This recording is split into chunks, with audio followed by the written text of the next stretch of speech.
James Middleton, I am delighted to have you on the podcast. We are here to really talk about your challenges that you faced and about your wonderful new book, Meet Ella. If I described you, you'd probably say, first of all, you're a dog lover, a husband, a dad, an entrepreneur, a brother, and now an author.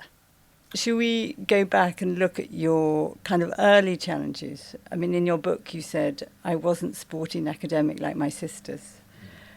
And that felt to me like the beginning of a fault line that led to the depression. But put me straight. No, I would say I was sporty, but I wasn't necessarily always in the top teams. My biggest struggles were inside the classroom at school. I think I excelled outside of the classroom in many ways, but when it comes down to exams and results, it's really what's happening inside the classroom. And I was recognised as being dyslexic from sort of a very young age. I spent actually the first, I think, year of my school life being right-handed because most of my peers, or all of the peers in my classroom, were writing with the right hand. So when you're learning to pick up a pencil and start to learn to write, I was sort of convinced, I have to use my right hand, and I am relatively ambidextrous, so I'm still a bit confused about which way around I do things. But I think the struggles I started to see, or I started to feel, was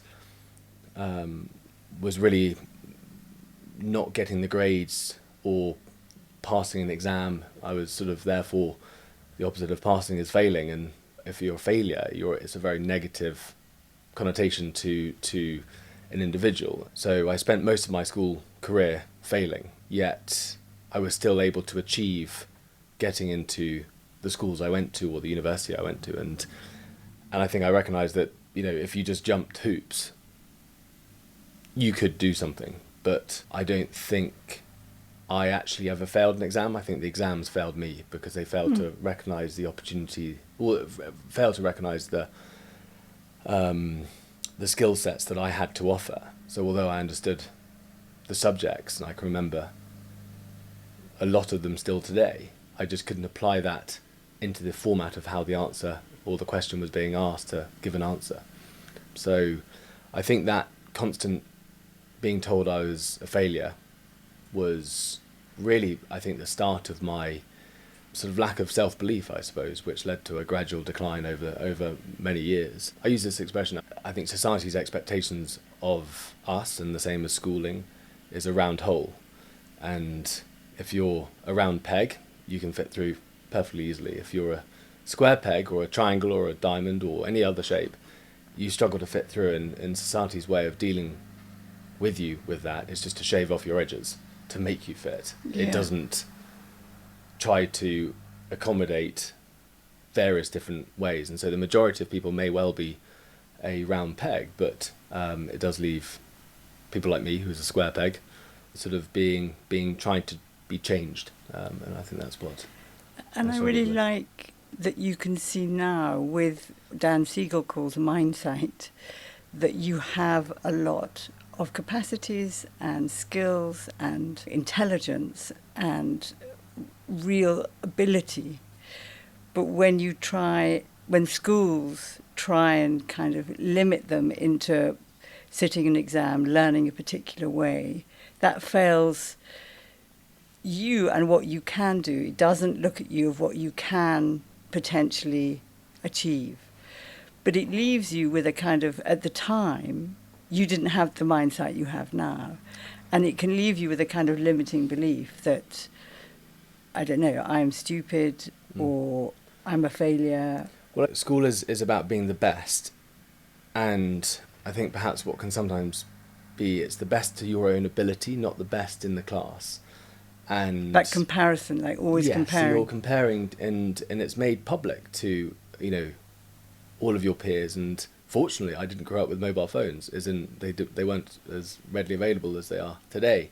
And when exam results came, they would come through the post, and you get the home landline ringing, and I said, mine haven't arrived yet, but they had, and I just wouldn't tell anyone what I was getting because they were lower down the alphabet than everybody else. And I think I learned resilience against it. I was never really embarrassed about my results. It was just...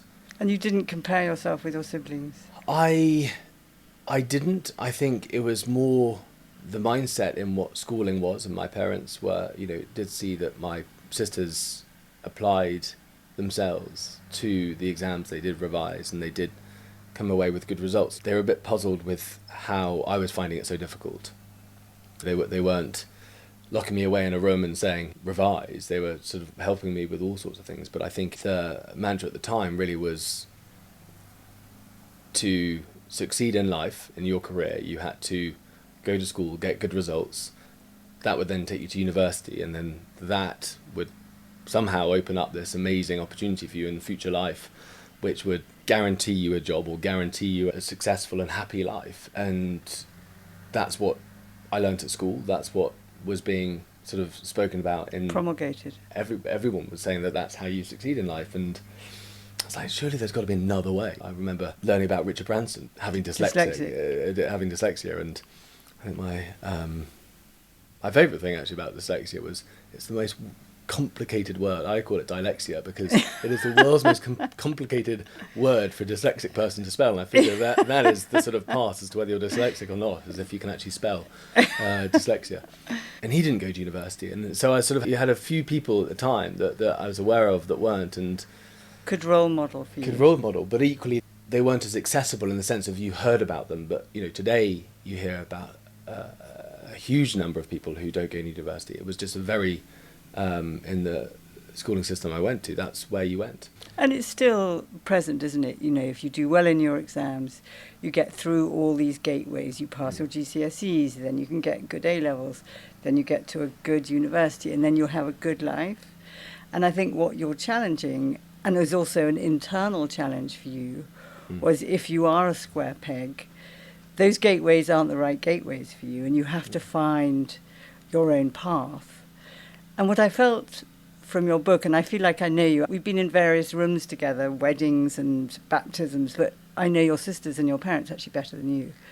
But what I understood from your book was that you loved your family and you knew that you were loved, but there was something that interfered with that, where you could love dogs and feel close to dogs that felt completely unconditional. And there was a trust with dogs, and the way they looked at you, responded to you, was so loyal, they didn't speak, that opened a portal for you into relationships that somehow your family didn't quite fit. I realised I started to understand dogs better than I understood humans, and there was this sort of unspoken language that I learnt, and I think they saw me as me. They didn't sort of see me as somebody who was failing exams or conditions. There was no conditions. They were happy if I gave them attention and was showing them interest. Then they were absolutely delighted with that, and they gave me every single bit of themselves back. And there's an openness in that, isn't there? There's a kind of heart expanding, which is what we want in love, which you have found. But there's a way that you were free to be fully yourself with your dogs and with animals, like the hamsters and lambs that you brought into the house. I think there was a trust element as well, because you're, a young boy, as I was at the time, and being trusted to take a dog on a walk, and that is a very powerful thing for a young boy to have, to be trusted. And I was trusted with various things at home, but having older siblings, they would be trusted before I was. I think there's a whole lot of theories about birth order, and that particular where you are in the family, often the eldest is the kind of leader in the family and is also more obedient in the family and kind of takes charge. And the youngest is often running to catch up and sort of always feels a bit left behind because your development is slower. You are actually physically running to catch up. But also that there's a freedom of being the youngest. And you were the youngest boy after two sisters. Talk to me about that, what you felt that was. Yeah, I always used to joke that I didn't have two sisters, I had three mothers, because I felt like I was, monitored. And that's because my mother would say, and quite rightly so, to my sisters, sort of keep an eye on James, you know, make sure. And so them as sort of being younger would obediently do that and keep an eye, but perhaps a closer eye than my parents would have kept. And I was very fortunate in that respect, because I was therefore included, and I therefore went and did lots of things that perhaps I wouldn't have done at your age. Exactly. And also that if they weren't trusted to look after me, then my parents wouldn't have trusted us to go out in that respect. So I was very fortunate in that respect. And the cost of it, though, is this sense of I being think, monitored, or like lack of trust in yourself. I think that to me, what I feel massively, and in particular now that I'm a father, is I think it's really great to make mistakes. And if you are trying to protect someone too much from making mistakes, and the intent of that is not wrong, but if you make mistakes, you learn. If you don't make them, you don't learn. So I think that was some of my learnings now. I remember a line I used to my parents when I was trying to convince them about me dropping out of university was a good idea, and that the aim of education should be teaching us how to think and not what to think. Yeah, the freedom. And otherwise, all I felt like I was doing, I was being told how to think and what I should be saying, which essentially is just jumping hoops, whereas I had learned how to think. And my thinking was that this system wasn't right for me. Yeah. But as soon as you do that, you're slightly alienating yourself. And for them, they didn't want me to make that mistake. They really wanted me to go on and get a degree. And all I knew is that I would absolutely see the university career through and come away with something that didn't resemble a degree. I would have failed that, and then I'll be starting from scratch. Whereas I saw it as if I dropped out, I had Scottish University's 4-year course, so I had seen the first year pretty much through, and I figured that I've got 3 years to essentially catch up by going out into the wider world and having a go at it myself. And I was willing to take the risk of making a mistake and be responsible for it. But I think those burdens that do they stay on you, and they become a weight on your shoulder, and you don't want to turn around and say, this is really tough because, you know, I should have stayed, or you were right, or in those scenarios. You fear the sort of I told you so type mentality. We as humans, I think, are terrible at saying I'm wrong or I'm sorry. In fact, my French family-in-law say there are three of the hardest things to say in life. One is I love you, the other is I'm sorry, and the other is Worcestershire sauce. And they, as French, cannot say Worcestershire. I can't say it. Yes, so it makes me laugh. And I think what I understand from what you're saying is that you can hold many truths about yourself, that we are made of multitudes, that if you're overprotected, you don't learn that you're resilient. And so there's something that you then feel quite fragile and a bit fragmented. But also through your kind of determination to be yourself and not go to university and follow what you believed was true, there's this spark in you that is quite maybe stubborn or steadfast, that kind of wants to go forward. And then there was your descent, as you called it, into the abyss. Join the dots for me from leaving Edinburgh, becoming a public face because of your sister, your company. I've gone over and over in my mind and trying to sort of figure out what the absolute catalyst was. And I don't think it was never a single point. I think the downward decline had gone on for quite some time, and I'd done my best to try to cover it under the carpet, sweep it under the carpet, to ignore it. I think the thing that I knew at the time about depression was that, well, I had such a fortunate and privileged upbringing. I couldn't possibly have depression, because what did I have to be depressed about? I didn't feel you like were lucky. I was... Exactly, I was lucky. I had everything. I couldn't comprehend the fact that I could be depressed, or I'd be considered a fraud if I said I had depression. I think that was certainly at the time how I felt, and perhaps what the stigma around mental health was getting better, but I think that was why I held in so much. But it was like someone was just turning a dial of what you saw as vibrant colours in day-to-day life. It was just slowly being dulled and dulled and dulled, and everything just became this black and white. And I saw no comfort or happiness or joy or solace in anything. The one thing that was a true solace to me was Ella. She was my reason to get up in the morning. She was the reason to go outside, to get fresh air, that little endorphin kicks that would just keep me going. And that descent, it's such a powerful, and I can feel it in my body, such a painful image where the sort of colour, which is also like life and your heart, is draining away, and you were unable to talk, you didn't answer your phone, you had inertia, and now you're talking about this, you need your dog. I know, I do, and I think it's for me that time was, I lost my identity, I lost who I was, I didn't recognise myself. I'd wake up in the morning and you see your hands, you see yourself in the mirror, you make yourself a cup of tea and you're like, who is this person? So, but also that critical voice of like, I should be fine, I'm privileged, my parents love me, I've had a good life, I haven't had a catastrophic... Well, exactly, and I spent so long trying to focus on, being confident, showing resilience, showing, I had,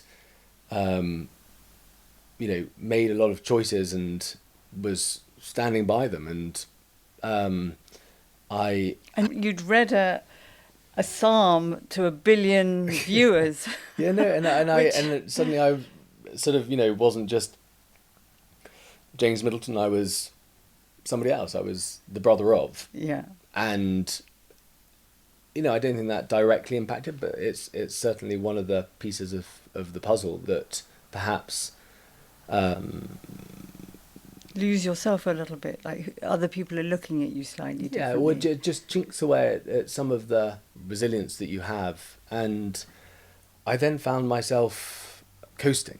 I didn't have a purpose. I was going to work and I was like, well, what am I working for? And it was just to pay the bills, to be able to live in this black and white world. I was not sort of sure I could continue. I wasn't sleeping. I was losing weight. I couldn't eat because I had this sort of just anxiety of as soon as I would take a mouthful, everything would just shut off. And I was getting these endorphin kicks from exercise, and so I'd exercise and exercise and exercise, and my body just couldn't do any more. It was like it was sort of nulled to taking that. And so if you think of your mind body as a system, the machine of you weren't sleeping, you weren't eating, you didn't have connection.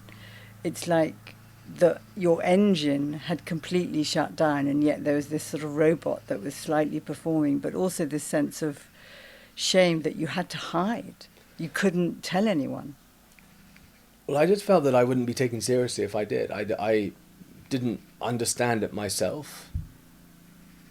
So how could I explain it if I didn't understand it? And or give yourself permission. Say, oh, I'm feeling sad. Well, what do you have to feel sad about? And there's a big disconnect. And then sort of didn't see a future. I didn't see a horizon. I didn't have anything to be excited about. I didn't have any prospect for things that I wanted to do. And everything around me, because of, I think, my taking myself out of everything, things started to fall apart. Relationships, friendships, all of that just was crumbling. And so I didn't see a way out, and I didn't know it at the time, but I was being absolutely consumed by depression and anxiety. And it took over me and became another person. It wasn't me.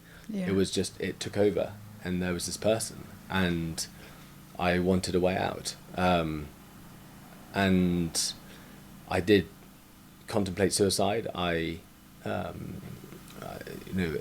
thoughts go through your mind, and I'd be standing in a room full of friends at a party with Ella, and it's almost, you see it in films sometimes when somebody's just standing there and there's lots of noise around them, but suddenly all that noise goes and that person's thinking, and I know what I was thinking, which is, what about if I just disappeared? And then just suddenly someone would say my name, it's like, you're right, and I've just got to go. And without really much notice, just get my coat, and me and Ella would start walking, and I'd suddenly be on the pavement walking back, like, why did I go? I've got nowhere to go. I've got nowhere to be. I've got, I'm just going to be back at the flat living by myself.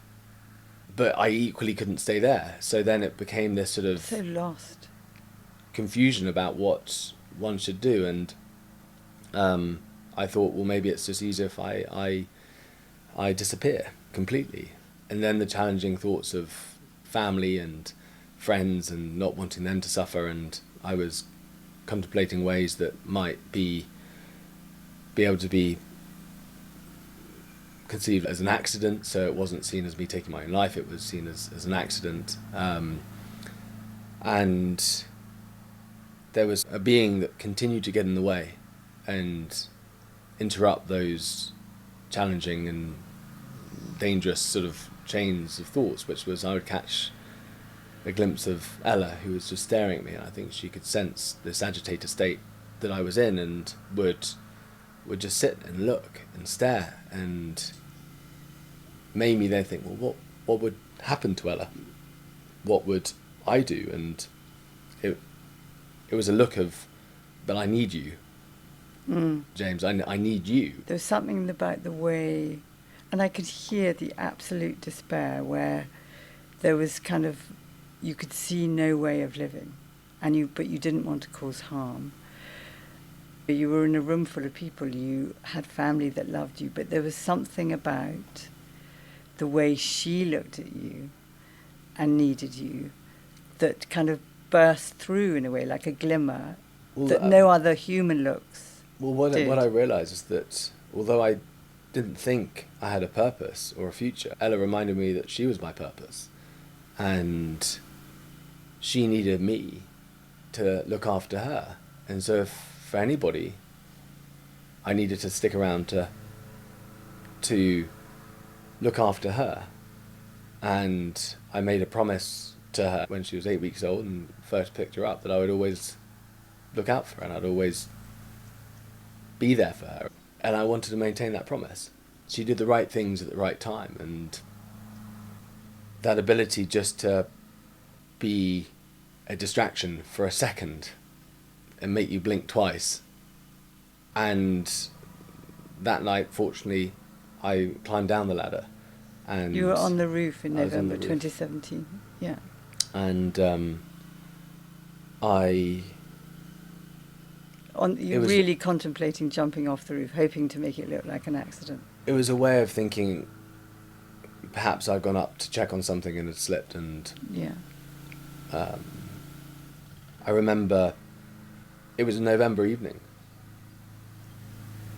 and it was cold, but I wasn't cold. Everything was off in terms of its calibration, and it was only then when I climbed down the ladder that I suddenly realised I am freezing cold, and it really scared me. I remember being I feel very scared imagining you. Yeah.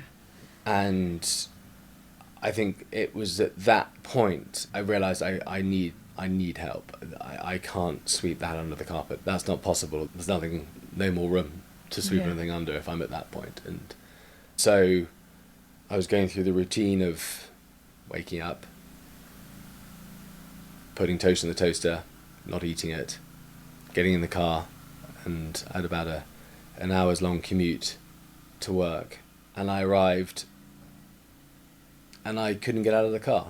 I was sort of not wanting the day to start, because I would sit there pretending to work, not sort of achieving anything, get back in the car, and then I'd have to get through another night.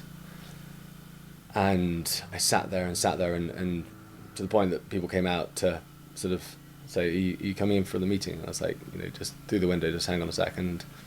Ended up calling my doctor, who didn't pick up, but sent a message saying all okay, and I was able just to sort of reply saying no. And a few minutes later the phone rang, and I couldn't actually speak. I couldn't say. There was a proper breakdown. There was a problem, but it was...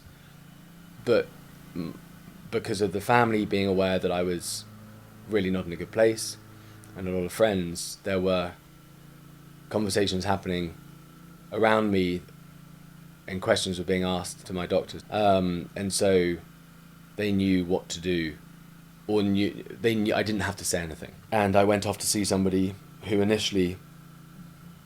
wasn't right. I felt straight away, and that was, I felt, I'd gone on this journey and I'd finally sort of admitted something, and I went to go and see someone, and I didn't know how they were going to help.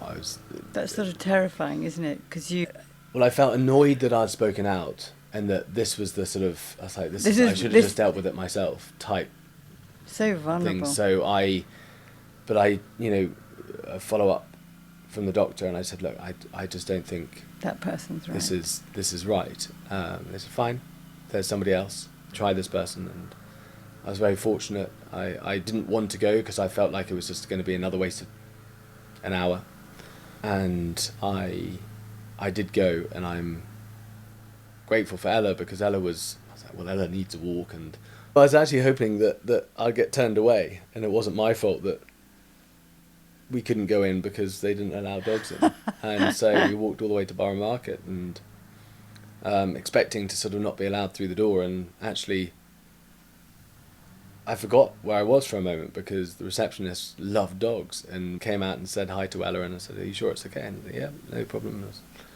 But anyway, carried on talking about Ella to the point that the receptionist had forgotten to told the doctor that I had arrived. So he came out to the receptionist to see, oh, you are here.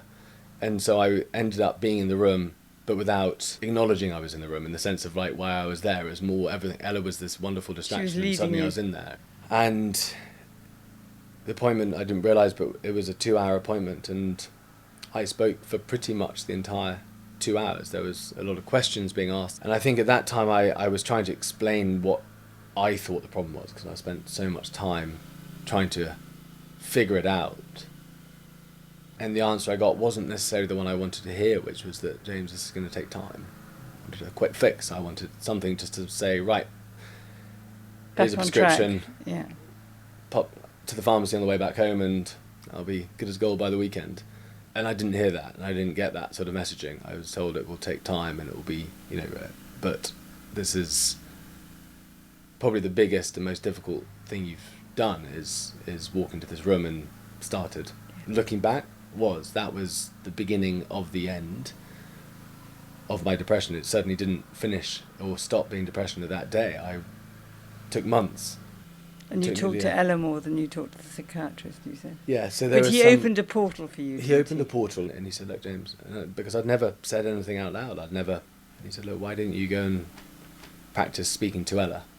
Say if there are things that you can't say to me, say them to Ella. Mm. And so I'd go home and I'd sit there and think about everything and laugh about what I'd been told to do. And I said, Ella, guess what? And I'd say something to her. And she would look back at me, and all that she would do is look up, and suddenly her paw would come pounding across and saying, oh, you stop stroking me. And I had stopped. And I'd stopped because I'd said something I've never said out loud, and it was a very weird thing to hear myself say it, although I'd thought it. To say it out loud was a very different feeling, an emotion. A thought is different to saying something. And psychologically, if we keep a thought inside of ourselves, it can take on a truth, because we invest it with the negative emotions of what the thought is, and we can kind of contort it to make it as bad as it can be, because our imagination for good and bad is limitless. But when we put words and verbalize what is a thought, there's another part of our brain that comes online, and you go, hang on, and you kind of hear it. And of course with a therapist or with your psychiatrist, you see their look, and so then you begin to question the very negative story you've been telling yourself. Or they start writing, or they start doing it. Then, and there's been quite a lot of science about the dog-human relationship. I'm sure you know this, but they did some scans of humans and dogs. And so when you're looking into your dog's eyes, all 6 of your dogs, and we've got Isla here, there's an entrainment that happens where your minds become in sync. And then as you look into each other's eyes, you have this kind of birth hormone, oxytocin, which is the kind of love hormone. It absolutely drops your nervous system. And what it feels like you're saying is that you're beginning to change the story about yourself. And Ella was your kind of companion that gave you a kind of structure that you had to do, which was very supportive, because we do need structure, but with ADD it's hard to have it. But also with your family, they came in, and what I'm curious and love to know about, because it was true of me as a parent, when I've had children that have been very unhappy, as their mum, even as a therapist of like 35 years, I really didn't want to see what they were suffering. I saw it and I had to look away, whereas their siblings were more able to hear it. Tell me about that. I knew it was challenging for my family at the time, because I really didn't let on to much. So they went from 0 to 1. They could see you weren't picking up calls, so they knew something was wrong. They knew over time, and they knew I wasn't in a good place, but they were sort of saying, what's wrong? He's low. Like, let us help. How can we help? What can we do? And that made me more annoyed, because I really wanted to say exactly what was in my mind. Which was? That I was suicidal, that I was depressed, but I didn't want them to be the ones that were to try and help me, because I didn't think that they would fully understand, because I didn't understand, so how could they? And there's a big pattern that happens in many families, isn't it? And I think the other challenge is that, I'd see them in a home environment and sitting at a kitchen table where you sat, or had many a family meal over the years, and suddenly to say, I'm thinking about, ending my life. How do you then go on and have dinner and have a cup of tea and wake up the next morning and think, oh, everything's fine? It's too big a bomb. For me, it really was a challenge to be able to have those sorts of conversations in those sorts of environments. And it was easier to speak to a stranger because there was no preconceived idea. There was no history. Although they were asking about my history, it was my version of events, not someone else's relaying of a story. It was this is who I am, where I think I've come from type journey. There are multiple narratives between the different members of a family, but also you both have expectations of each other, but also the story you tell yourself about the other one. So it sounds like, around your kitchen table, you couldn't be the one to say, I'm suicidal, because you couldn't really allow it for yourself. But also you kind of thought that your parents would say, don't be ridiculous, of course you're not suicidal, you've got so much, there's that thing. Exactly. No, which happens in so many cases. I can't blame my family for anything in that respect. They did everything, and I, with my sisters, were fantastic support for my parents, because they understood even more than perhaps my parents, and maybe that was a generational thing as well, but also Heads Together, and particularly with Catherine and the work that she was doing with Heads Together and early stages of that was really helpful for me to understand depression wasn't just a feeling. It's not just feeling sad. It's actually the illness. Lack of feelings. It's sort of it is an illness, in the same way that if you were to fall over and break your arm and you had a cast on, people would come up to you and say, you okay? What happened? Poor you. And you acknowledge that it's going to take time to heal as a physical thing. Whereas when your mind breaks down, nobody comes up to you and says, are you okay? Perhaps they do, but it's that element of people. I felt that they would turn and walk away because they didn't want to get involved in something like that. It's so invisible, and also if you really let someone know the full despair of what you feel, there's this fear that you'll put the despair into them, and emotions are contagious, and you'll actually get more rejected. And so there's this terrible vicious cycle, isn't there, where the thing that in the end helped you most was voicing it, was owning it. So no, as soon as I started to understand it, and then you had family therapy. Well, then my doctor said that why don't would you be, because I was saying that my family were worried, and he said, look, would you like me to speak to them? And I said yes, but don't share any details. But it was more to give them confidence that I was on the right path, that things were going in the right direction, and that so he then said, at some point perhaps we could have a conversation with them. So I started with my sisters, and we arrived separately and left separately, and it was the most powerful sort of hour or so. I know the first thing I did is we all got in there and said hi and sat down, and suddenly you start, and I burst into tears. Yeah. And it was just a sense of feeling loved, and knew that they were there.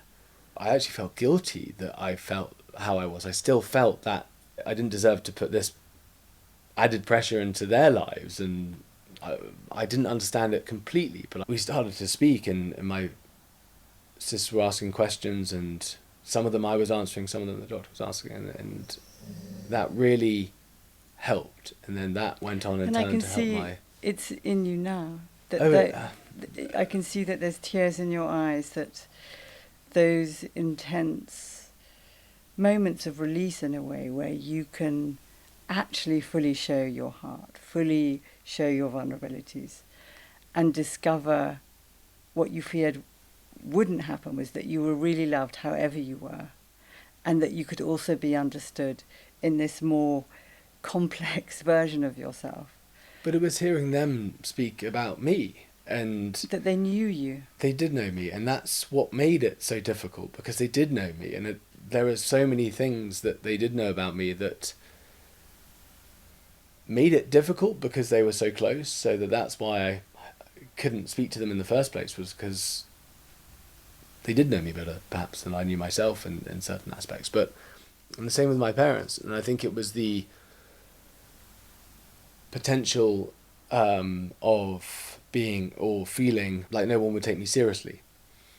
But all it was I lost who I was. I lost who James Middleton was and what I enjoyed, and I'd lost confidence in my own ability to be myself. And with them... And trust yourself. And trust them.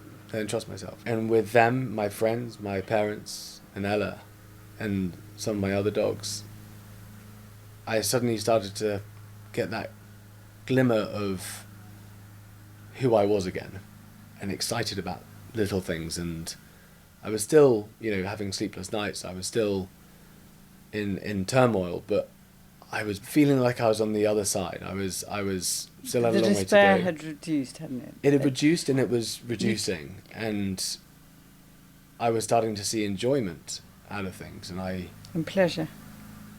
Remember thinking I couldn't sleep, and I was thinking, actually I really want to go. I want some fresh air. I want to go and climb a mountain. I want to go and we've spent a lot of time as a family up in the Lake District. I have some wonderful memories, childhood memories and lifelong memories from there. And Ella had sort of subtly hinted by bringing one of my walking boots.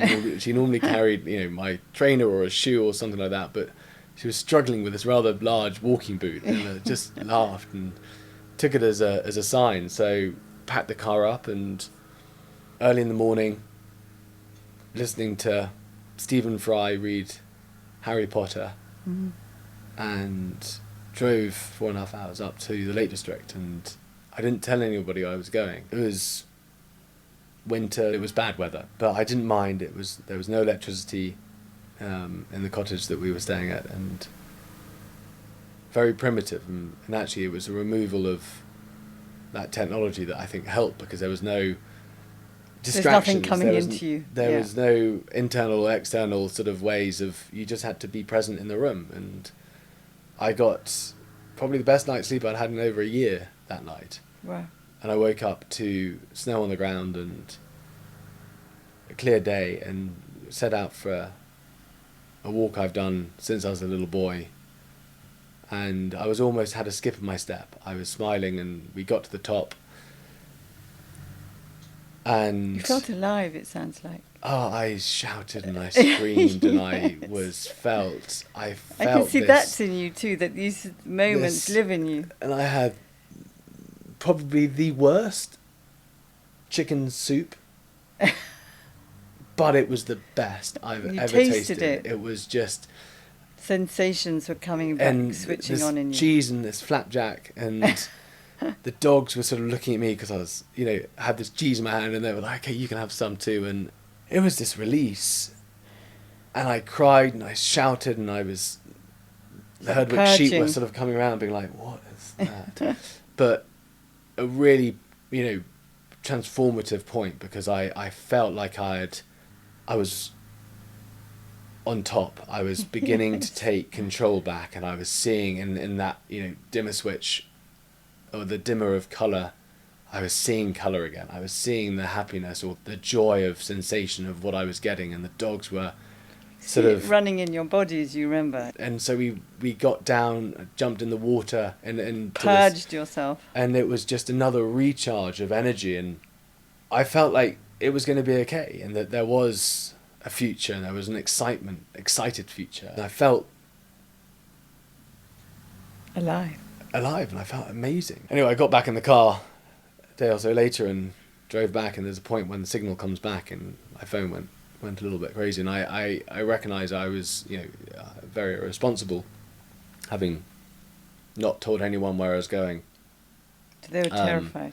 especially knowing how I was feeling, or sharing with them at that point how I had been feeling. But I think if I had told them, I wouldn't have got the same sense of feelings. It was I'd held all of this inside me for so long, and I just needed to be alone to be able to almost release it and get it all out.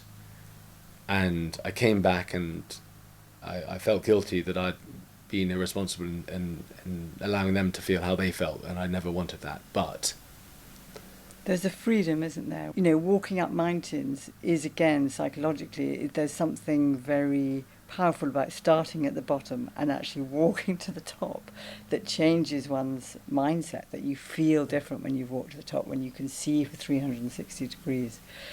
But I think what you're talking about, that sense of freedom, the translation I make of it, it was almost like you cut everybody free to be fully James, that you weren't kind of worrying about them, and that you could be fully an adult in this new iteration of yourself, where you could break free of the kind of shackles of shoulds, of failure. And I make it sound a bit simplistic, but actually... Oh, it is as simple as that. That was a point where I felt like this is the beginning of the end of my depression. It was a transformative trip, and I looked forward now to a new day.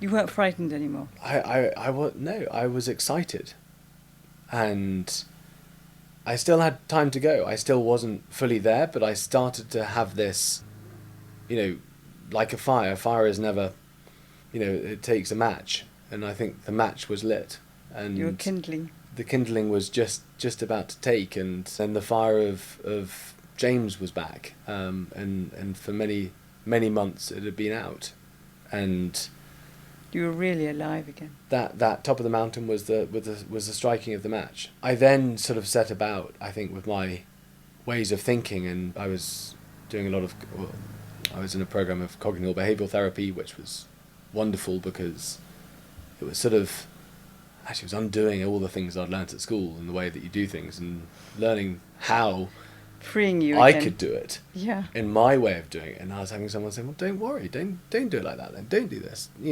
let's find a way that works for you. And So for people listening, if they recognise themselves in any part of the story, in the sort of suicidal ideation, that level of despair, but also those kind of negative limiting beliefs about yourself. What is it that you've learned that you would want them to know so they don't have to reach this crisis point that you got to? The reason why I share my story is because I feel like the journey that I went on, I feel like probably could have got off that spiral downwards that led me to be suicidal way before I got there. And I think the answers are to speak out. I think for me, if I'd spoken to somebody earlier, not necessarily a friend or, a friend could have worked, but a professional, a GP, these wonderful helplines, text message services, so you don't even have to say, you can just text and speak.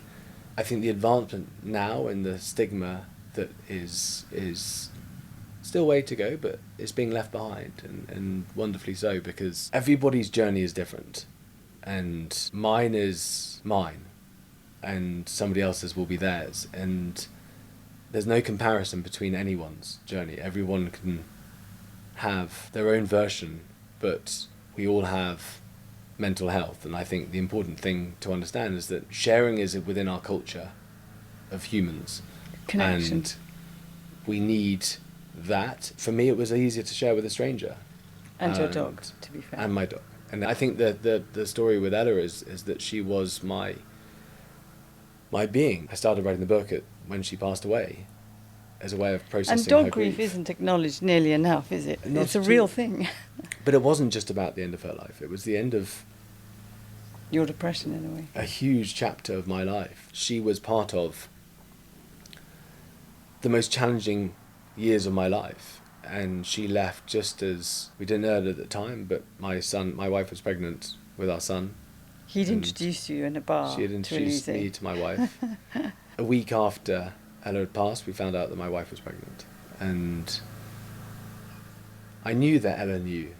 I didn't actually. My wife did. I was so upset that I was like, I wish Ella had met Inigo, he's called, and she's like, but she has. If dogs can smell cancer, they can, the blood sugar levels and all of these incredible things that dogs can do that I've been witness to with Ella. And of course she knew. She can smell the hormonal change and and that put a smile on my face. So she did. Her timing was just unbelievable. Her last sort of thing that she gave me was the ability to mourn her, but with the opportunity to close that chapter and to start a new one as a parent. And I wanted to put everything down. In my depression, I did write a lot, and Which is always helpful. it was helpful because it was a way of acknowledging how I felt, and I wanted to tell our unborn child, but when they were to arrive, and all about this dog that introduced me to their mother. And It's incredibly I symbolic. wanted to as raw as possible, so I started with Ella's passing, and then I went back in time and went through parts of my depression that I'd never brought up again. And so it was extremely challenging to write. For me, it was powerful as well, because it really felt like it was this closure and the excitement of the life I have ahead, but also the tools I now have to keep on top of my mental health. I understand and respect, and I'm not cured, because you can't ever be cured. We all have mental health. And we always have to look after it. And so as much as we look after our physical health, I've got to continue looking after our mental health. And taking a dog for a walk is the wonderful way of doing both, because you're out getting physical exercise and you're also in nature with such a curious animal that lives in the moment. They're not worrying about yesterday. They're not thinking about tomorrow or stressing about how early they have to get up. They don't know what time they're going to get up. And they live in the moment. And they don't resent you. And they're much more and they less give complex than every humans single that way. bit of themselves to you unconditionally. And dogs are a universal language. Ella is as special as anybody else's dog that is out there, and I think there is a huge amount that we can unlock about ourselves by not just seeing our pets as accessories to us, valuing them for what they are as individuals and for what they can bring to us. And for me, the world is a better place with dogs in it, and I certainly am a better person and am here today because of my dog Ella. But I can see that Ella lives on in you in memory and guiding you, and that relationship with dogs has enabled you to be madly in love with your wife, start a whole new chapter as a husband and as a parent. Well, I think the thing a lot of people are really worried about is when a dog does leave us, and Ella hasn't left. She's absolutely still she's right the here. Yeah. You know, her paw print is pretty well sort of engraved into my heart, and decisions I make today are very much with her in the forefront of my mind. And Ella lived for 15 years, and I'm very fortunate to have had her in my life. But she's with me for the rest of my life, either way. That's a lovely way to end. Thank you, James. And well, thank you very much. And Isla, who's here. Yes. Thank you, James. It was a lovely conversation. Very much.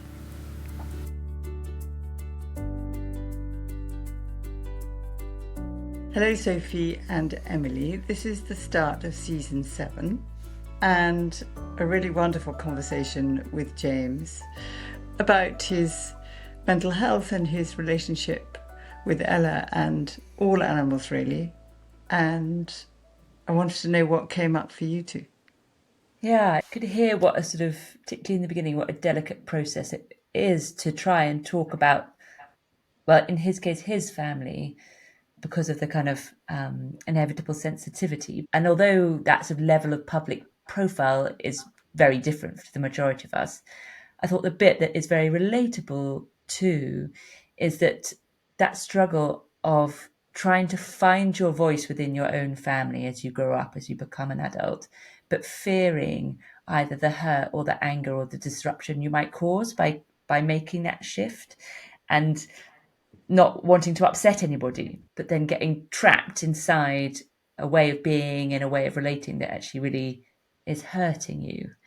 And I thought about one of the things I think I've learned in our family, which is kind of unexpected learning or something that isn't, I think, talked about that much, is the importance of having a live family system that can adapt and change even as you become adults. I think there's a lot of focus of family as a unit in childhood, but I feel like as a family we've done a lot of healing as a family when actually we've all been adults, and that is because we've been able to have some difficult conversations at times. And not to make it sound like we're some perfect happy family, it's taken us sometimes decades to talk about difficult things. You know, a friend said to me last night, which is one of the reasons I thought about it, well, it's not just being able to talk about your feelings with your family, like, oh, I'm feeling like this today. It's being able to actually talk to each other about how you feel about how things are. Yeah, and also to be allowed to change. I mean, I think the one thing about being an adult in this family is that often you get sort of typed as, oh, Sophie is the bleh one, and actually you might not be the bleh one anymore. And I think one of the things that happens in families inevitably, which James touched on, is this thing of comparing, right? Like you can't have more than one child and not compare them to each other. You just can't. I think it's impossible. But the risk that comes with that is that you internalize as a child that you're the feisty one, or you're the shy one, or the funny one, or the difficult one, or the one that's not so good at exams. And that then becomes your own reality. And I think one of the things that hopefully we've been able to do as a family is also sort of allow some kind of flexibility in the system, so that you can be all types of things. You don't have to be just the funny one, difficult one, you know, all of those things. But I think it is difficult to navigate. And I could also hear in James something that's definitely come up in our family, which is just a real sense of protectiveness around really recognizing that everybody in this system is also doing their best and did their best with what they could, with what their experience was at the time and now. And you could sort of hear that sort of sense of compassion.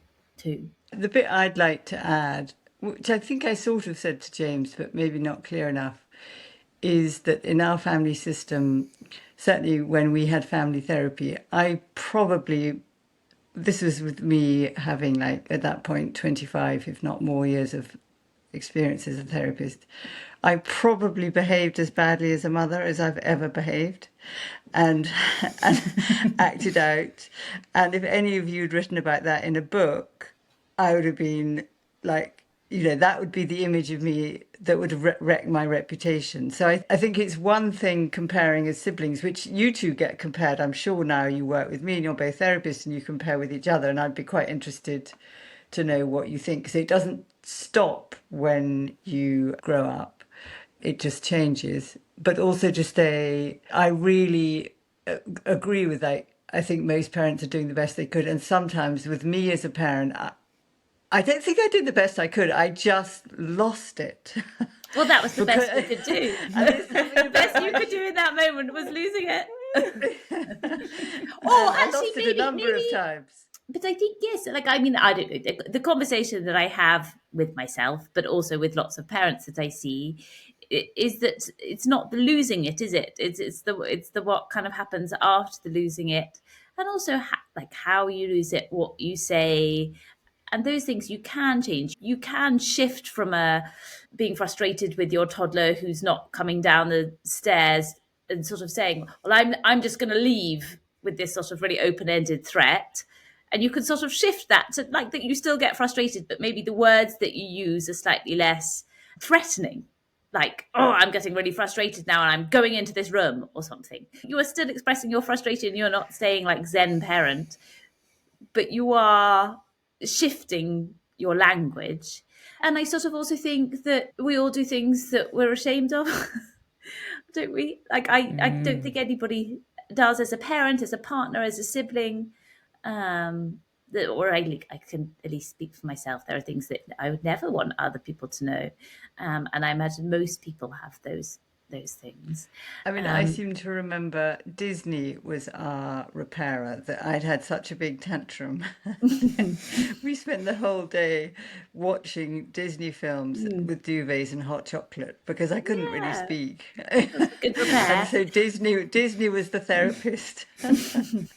I mean, I'm laughing now, but a lot of time has passed. But at the time, it wasn't by any means something to laugh about. I was pretty awful. But actually, the other thing that it sort of makes me think was really what James spoke to too, which is if you have good sibling relationships, those things are so protective, particularly when you're all annoyed at your parents.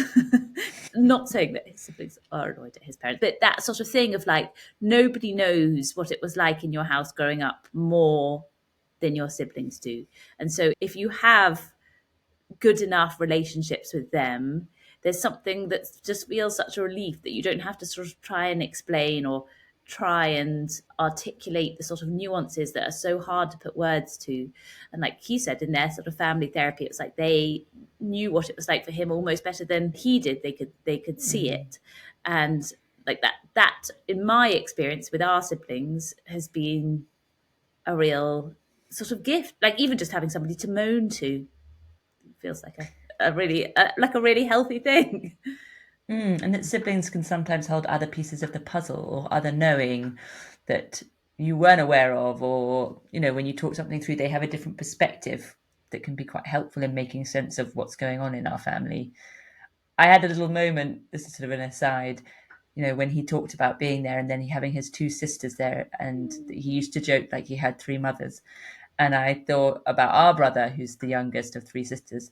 And one part of me felt the sort of echo. Another part was like, I don't think he'd ever say that he felt like he had four mothers. Just two. Maybe just two, I think. But yeah, there was a familiarity.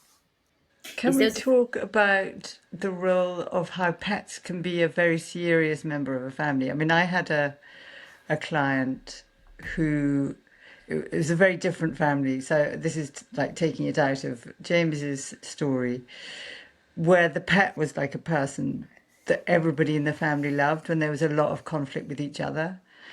And they could all kind of get around the pet and take the pet for a walk and things. And when the dog died, it was absolutely devastating for everybody in the family, but also the role of mediator between everybody was taken away, and it caused a lot of difficulty. So they really do become family members, which until then I hadn't fully kind of seen and articulated in such a strong way. I really enjoyed how he spoke about Ella as such a being with a real presence and influence, and that he had such a deep relationship with her, didn't he? It was sort of really not that diminutive pet sort of type. And I'm a big advocate for that sense of reciprocity with other living beings, whether it be animals or our living world, as people, as I've maybe spoken a little bit about before. But I think I remember somebody once saying to me that when they felt really hit by grief, they used to ask the earth to hold them, and that the earth never let him down. He used to sort of lie down on the earth and just feel held. And that sometimes we can broaden our sense of what can care for us and what we can care for beyond just other human beings. And that's really powerful if we give ourselves permission. Like he, in some sense, he gave himself permission to love Ella that deeply and for Ella to influence him in that way and care enough to stay alive for her because he took it so seriously. It was a beautiful thing to listen to. Yeah, Very moving. I think really beautiful, and yes, the sort of essence of like she saved me. She saved me because I needed to care for her, and that sense I think that often comes with depression or just really really low moments of sometimes you need to be needed in order to feel like you kind of have value enough to be alive, and whatever it is that gives you that is like a sort of golden thread to hold on to, and you could really hear how Ella gave him that. There's something around animals that sort of speaks to you on a much more kind of core level that doesn't have all these kind of processing layers over the top of it, that just I imagine just feels such a sort of relief that I feel capable, I have agency, I feel understood, I can love and be loved, all these kind of essential core experiences that are complicated for most people in lots of ways. But I think particularly if you're neurodiverse and are a child, so you're kind of at school, which is such a sort of rigid system, then I think animals can be such a gift. And what you were saying, Mum, in the pod, which is there's lots of evidence around dogs regulating you, releasing oxytocin, all that sort of polyvagal stuff around animals, but dogs in particular. So it's really powerful. Also made me think of that thing of Viktor Frankl's Man's Search for Meaning, of how Viktor Frankl survived the Holocaust in their camps, was just needed one reason to stay alive. Like, what's the point of my life? That even in the most extremist, if you can find a point of what's the point of you being here, it can be something that give you just enough of an anchor. It doesn't necessarily make you better, but it can give you an anchoring point to life. And it sort of sounds like that moment of realizing that Ella needed him was a moment that held him there. And I also kind of brought up, for some or many of our listeners, that incredibly fine line between people who have suicidal ideation of whether they do or do not end up taking their own lives. It can be such a fine line, and it can be luck of the draw. And I think it's sort of, I guess, worth noticing how finely it can tip. And it's not about whether you love them enough as a family or whether you were there. James was so clear about how loved he felt and cared for, and that they were there.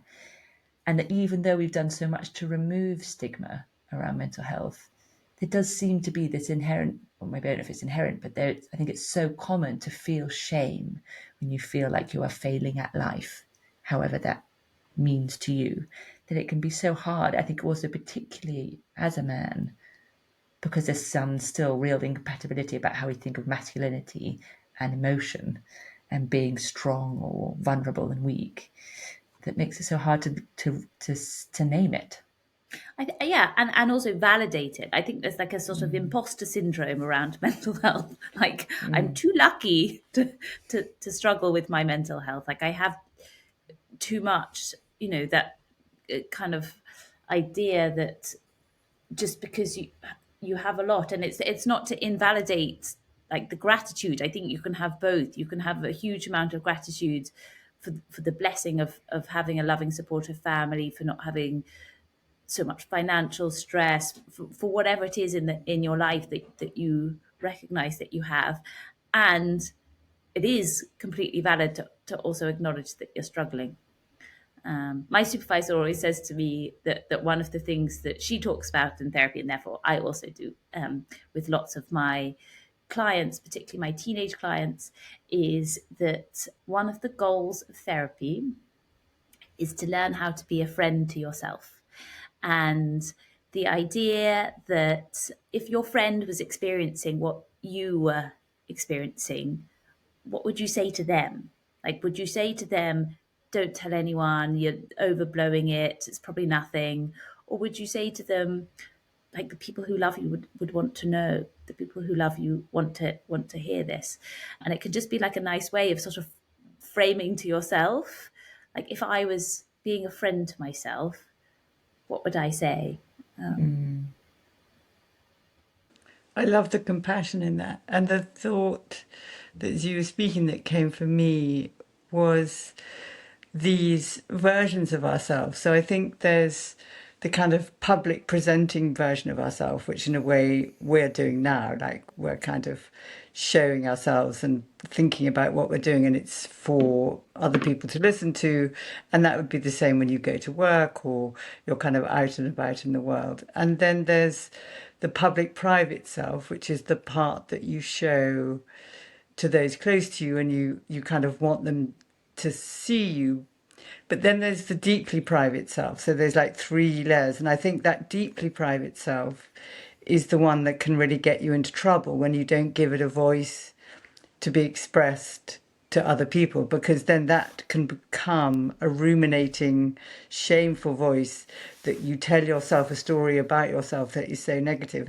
And the thing we've said many times, that then becomes a kind of false truth that you believe. So I think sometimes it's, I don't know, 3 layers I think is quite an interesting way of thinking about it.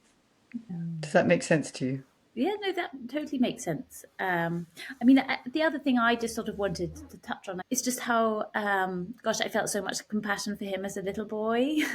And I see children often who are struggling with similar things around, if your brain does work differently, if you have dyslexia or ADD or autism or wherever you are on that, not being exactly the same spectrum, I think it is inevitably really damaging to your self-esteem, because you are sort of constantly trying to fit into a system that's not designed for you. And our school system is like a Victorian system, like it's completely inflexible, and teachers are doing their best, but it's not a system that is very functional for many children.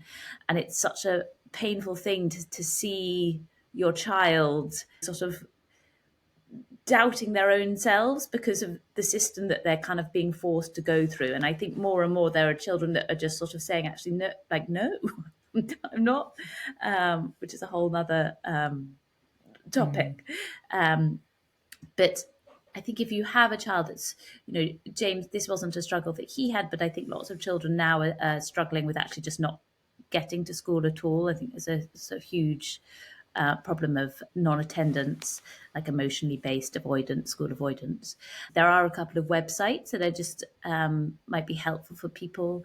So there's one actually appropriately called Round Peg, so exactly to his analogy. And I think the other one's called Not Fine in School, and they're actually linked to each other. But if you have a child that's really struggling with going to school, those are 2 really helpful organisations that also have peer support and legal advice and various other things.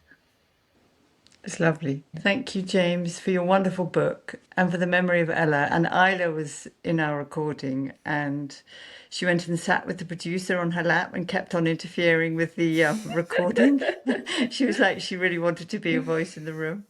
But when James changed his level emotional, she'd go straight to him or he'd call her. So she was incredibly sensitive and attuned to him. It was very, very lovely.